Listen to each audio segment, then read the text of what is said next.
nervous because I'm here now. Welcome in, everybody, to another episode of 410 Sports Talk. I'm Glenn Martin here with my co-host James Haskell. And the number one Ravens super fan, Captain Dee-Fense, joins the show. Thanks for joining us, Captain. Hey, my pleasure. I appreciate you guys asking me. Yeah, absolutely. Anytime. You're always welcome. Okay. So, a couple of questions here to kick it off. How did you become Captain Dee-Fense, and when did it start? Okay, when the Ravens first came here in 1996, I was sitting in Memorial Stadium on the first base side, and I had a big Dee-Fense sign about yay big.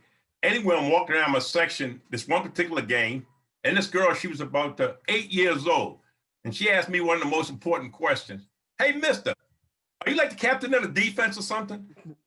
So I'm thinking, I said, I like the sound of that. So before the next game, I scurried off to Walmart and bought some of those white iron-on letters. Found Captain Dee-Fense on the back of a T-shirt. My mom said, who's Captain Dee-Fense? I said, well, that's me. Well, what did you become that? I don't know. So I started going to the stadium, and then people say, hey, Captain Dee-Fense. And my uniform migrated over the years. And this one particular game, this guy's Captain Dee-Fense, can you come to a bowl and oyster roast? I said, sure. I told my wife that. She said, did you know the guy? I said, no, he just asked me to come. So from there, it took off. And little did I know at that time. That's awesome. One of the things I was going to ask too is at this point, your outfit has grown from just the jersey. Who designs it? Was it all you? Do you get some help from some other folks? Where's the inspiration come from? Well, because no, I didn't have the inspiration. I got the spikes and chains. I went to a Halloween store that sprouted up, not looking for any particular. So I saw the spikes and chains, and I said, all right, let me put them on. And I got the branches of the military because I spent 24 years in the Navy, and I wanted my uniform to have a military theme and not to be too scary so some of the kids can approach me. So that's how the outfit came, and I add a little bit of things every year, or take a little things, and it changes often. That's awesome. Wow. Well, thank you for your service. That's much appreciated. Well, when was the first moment that you realized, all right, I'm maybe more than just a fan? Like, when did the Ravens approach you? When did you realize this is starting to become something here? Well, the first couple of years, Memorial Stadium, I say like people started talking to me, and they started calling me Captain D. And then I'm thinking, and then people asked, can I get a picture taken with you? And I started getting picture takings, and people started asking me, to various events. So I'm thinking, I got a chance to impact on a lot of people because I'm a community type guy, and I have a chance to influence a lot of people. And besides, I was having fun. Yeah. And so then I realized that I can do impact. So I started, getting involved in the community and attending the various events. I started showing up at Mothers Getting Drunk Drivers, 5K for Cancer. And I would start showing up, and people say, well, who's that guy? And then after I started showing up, more people recognized me. So more people invited me, and I got a little national and international recognition. Yeah, that is awesome. The other thing I was going to ask you, of course, this year, 2020 is totally different. You're at this point, we're all at home watching the games. Are you at home in full uniform watching the games? No, not quite. I have a regular game day routine, but every game the Ravens played, I've been to the stadium the first couple of games. I didn't go to the games, but I was at the stadium, when they weren't allowed fans in. So every home game I've been to, and obviously, I went to the Steeler game. But no, this has been a unique year, not wearing my Captain Dee-Fense so many times. But yeah, absolutely. Enjoy it. Yeah, this has been a crazy one. Well, let's talk about this year's Ravens, because last week the Patriots they ran all over the Ravens defense, and this week we know who's coming to town. It's King Henry, Derrick Henry, and the Titans come to town. Right. How confident are you that the Baltimore Ravens can slow down that Titans rush attack? Well, you can slow it down. You can't stop it. Henry's averaging 105 yards a game, and there's a team that averaging 148 yards. But I think if we can hold Henry to around 70, 75 yards, I think they have a plan. And I think the young guys we can't let Henry bounce outside. That's where the problem was when he bounces it outside. You got to take his legs, because if you don't, it's going to take you for a ride. But I think the coaches and we could come up with a game plan. And then they got Tannehill, who he doesn't get sacked much, and he only thrown 12 picks. So there's going to be a challenge, but I think Wink could come up with something. And I'm hoping the same. Yannick shows up. Yeah, I'm hoping the same. I agree with you. Got to take his legs out because if you don't, we know what happens to Earl Thomas last year when he got spun like a top. Oh. I mean, that was pretty brutal. But one of the Yes. things that I want to know, obviously being captain defense, who is your favorite defensive player right now, and who's your favorite of all time? Well, I don't really have a quote a favorite player.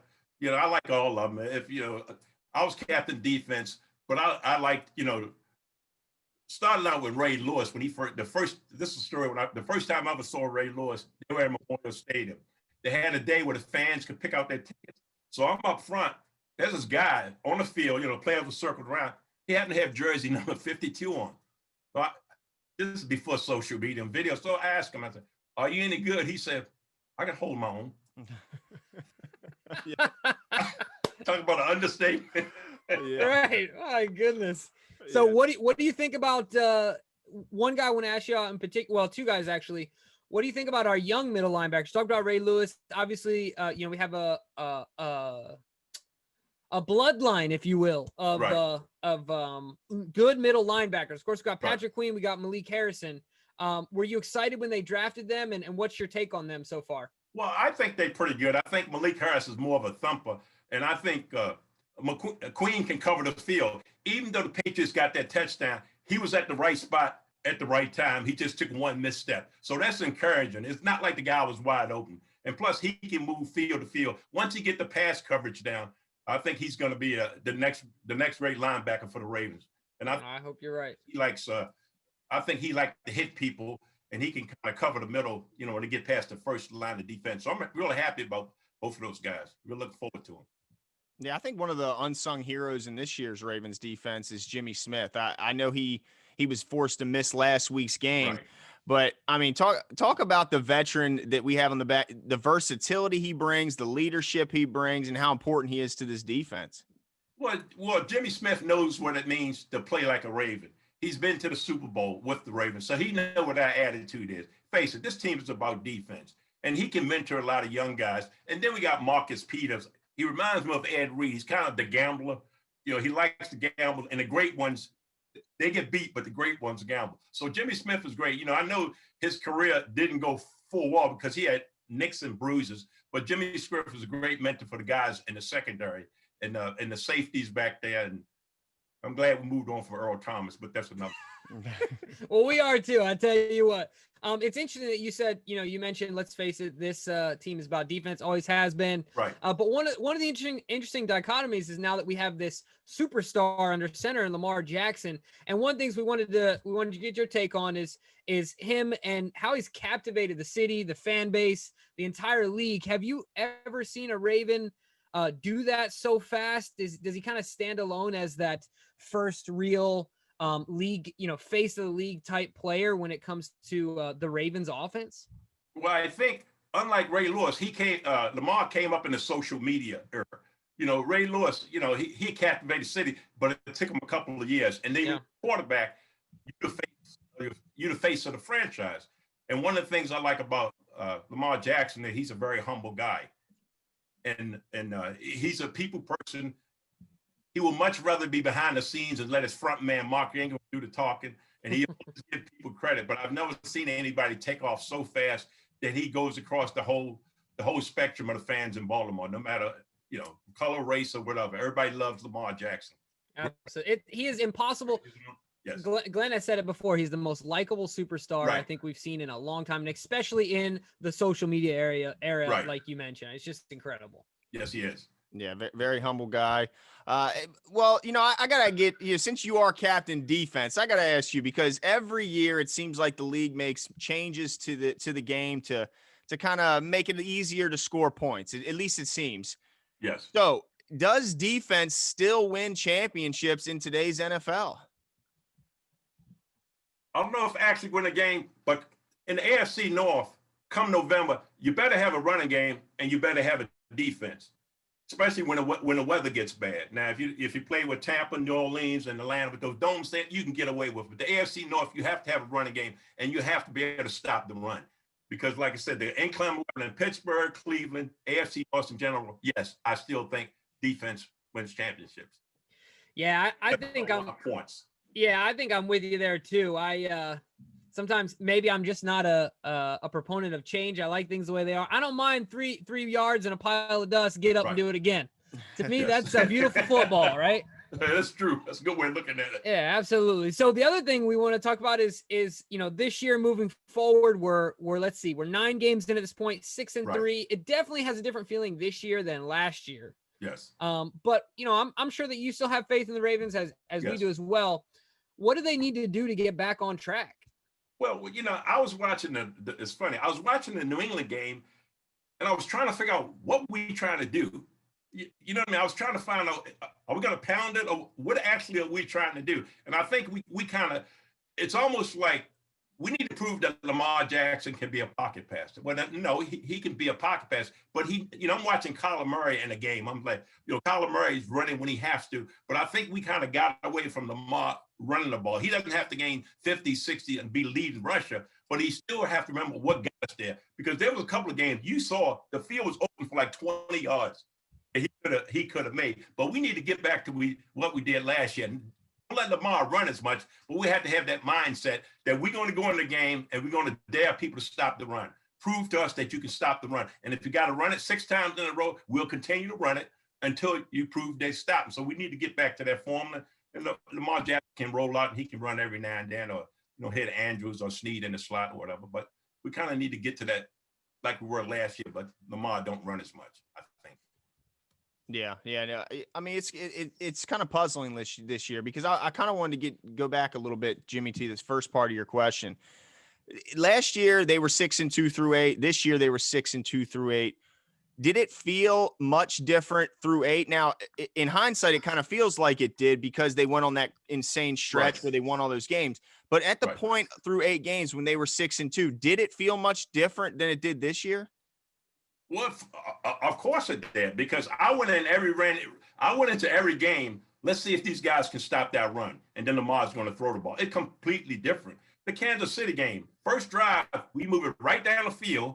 The first drive, we run the ball down the field, we kick a field goal. Then the next time we come out with 2 passes, I'm like, well, have Kansas City proved they can stop the run on the first drive, run it to the second, run it on the second drive until they prove they can stop it? Yes, it's a lot different. Every game we went into last year, I wasn't scared of San Francisco. I wasn't scared of the Rams. I wasn't scared of nobody. This year has a little bit different feel. I'm worried.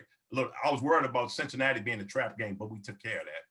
But yeah, it feels a lot different. Well, yeah, I think it's go ahead, Glenn. I was just going to say one last thing. Wink has maybe the most unique style of defense, with the blitzes coming half the time. I got to ask you, what's your take on his do you like the style in which he sends the house half the time? What's your take on his defense? Well, I think last year I read something like 40, 45, 50% of the time. My assuming is, I like to put pressure on the quarterback because we got corners that can cover. And, we got a secondary cover. But I was assuming that we got Yannick, that the blitzing was, would back off a little bit, that we didn't need blitz. But we're not getting that many sites. But, I like the blitz. But I just assumed that you live and die by the blitz. But I assumed that with Yannick and Juden, we will get less blitz, because I assumed that that Juden would step up. But if we have to blitz to get pressure, then we have to do it. Yeah, Judon's racking up a lot of the wrong stats this year. A lot of personal fouls and not sacks. So, no. Yeah, I agree with you. I was hoping that they would be able to win their one-on-one matchups, making us less dependent on the blitz. But the other thing I wanted to mention that you talked about is how it feels different, especially from a mentality going into the game where you weren't scared of anyone. You want to see if they were going to stop the run. A lot of that comes down to offensive identity. It seems to be what you were talking about. Now, you are captain defense, but I want to talk about some offense here. Right. Where do you place the blame? I mean, it doesn't seem like we have the identity like before, right? What does it come down to? One thing a fan brought, I did not think the loss of Yonder would be that big, but I did not think that. Yeah, right, God. But Yonder, was kind of the glue in the O-line, the kind of blue-collar guy. And Yonder had a personality. He can get in anybody's face. And I think losing Stanley, and we got to shuffle people across the offense line. I think that's part of the problem, because last year I think they played, I don't know how many games we had the same offensive line until the center went down the Rams game. But I think injuries across the offensive line got a lot to do with it, because you don't have them 5 guys playing for like 5 or 6 games. You don't have that offensive cohesion. And when you have Lamar Jackson, the offensive lineman got to know when you got a mobile quarterback, Lamar Jackson playing behind it. But I think the offensive line might be the key issue, and some of the play call it, but that's another story. Yeah. Well, and that's kind of my next question with the injuries. Do they still have enough? I mean, at what point is there just too many injuries before it becomes too big of a problem? Well, did I see somewhere they talking about moving Bozeman to center? Hey, that's what we're hearing. Yeah. Yep. Well, I think that might be a smart move because you need to be center in the middle. But I think we have enough. I think we got the leadership, the attitude, and the mentality because we've been there before. And I'm one of these believers. I don't use injury excuse because everybody. I don't use the rain excuse in New England because it's raining for everybody. But I think we got enough. And we might have to do a little shuffling, like we took Fluka out the game. I thought he was injured, but he wasn't. But we got a little shuffling. But I think so. I think we got the weapons, and plus signing that tight end Luke Wilson will help. I think he's been to Super Bowl, so he's a veteran. So I think he'll make a big impact. But I don't know what they're gonna do with Ricard this Sunday. Is he gonna line up in the tight end? Is he gonna, I don't know what he's gonna do. But I'm confident we got the players that we can do it and add it. That's a great point. And I wanted to ask you that to kind of follow up on that question from Glenn. So what do you think will be the outcome of this year? I mean, we're fans first, right? Like, right. I've since we started this show, this is our second year, I've never picked against the Ravens. Right. I don't know if I plan on picking against them yet this year. But so that means that to me, if I'm not picking against them, I got them still going to the Super Bowl. What to you will be the outcome of this season? Well, my thing is, once you get in the playoffs, it's one and done. I'm confident the Ravens will get in the playoff. It depends on who the matchup is. Long as it's no doubtly we're going to be on the road. At this point, I don't think we're going to be at home. We're going to be in the road. But I think if we get the right matchup, not Kansas City right out of the gate, I think we'd be okay. I'm not worried about the Steelers. I'm not worried about the Bills. I'm not worried about the Titans. I'm not worried about Coach. I think we will get in the playoff. And to me, once you get in the playoff, all bets off. Anything can happen. So I think we'll get, 10, 11 wins because they got 17s, possibly 8. Yes, we'll be in the playoffs, but I don't know if I'm guaranteed the Super Bowl. But I think we'll get in the playoffs, and then you never know what's going to happen. I think it could be fun seeing the Ravens go once again into the playoffs with that underdog mentality.